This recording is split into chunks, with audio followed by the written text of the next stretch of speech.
वक्फ कानून पर अरशद मदनी का बयान सामने आया है। वक्फ में दखल बर्दाश्त नहीं है, नफरत की आग जलाई जा रही है। बीजेपी हुकूमत में मस्जिदों को खत्म किया गया, फैसले हमारे हक में ही आएगा, ये अरशद मदनी का कहना है। तो अहम बयान यहाँ पर सामने आया है अरशद मदनी का वक्फ कानून पर। वक्फ में दखल बर्दाश्त नहीं है, नफरत की आग जलाई जा रही है। बीजेपी हुकूमत में मस्जिदों को खत्म किया जा रहा है, फैसला हमारे हक में ही आएगा, ये अरशद मदनी ने अपने बयान में कहा।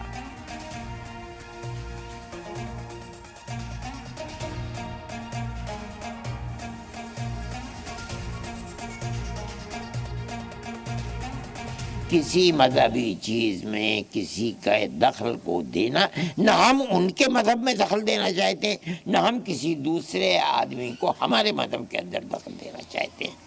हम ये समझते हैं कि जिस तरह चल रही है, जो इस वक्त हमने देखा है, ये बड़ी खुशी की बात है। और इस मुल्क की खुशकिस्मती है जिस मुल्क के अंदर हम रहते हैं कि चीफ जस्टिस और उनके साथियों ने बैठकर ये कहा कि जो मुल्क की सूरत हाल बनती चली जा रही है वक्फ के ऊपर, हमें उसके ऊपर तशवीश है और हम बड़ी जल्दी इस मसले को हल करना चाहते हैं।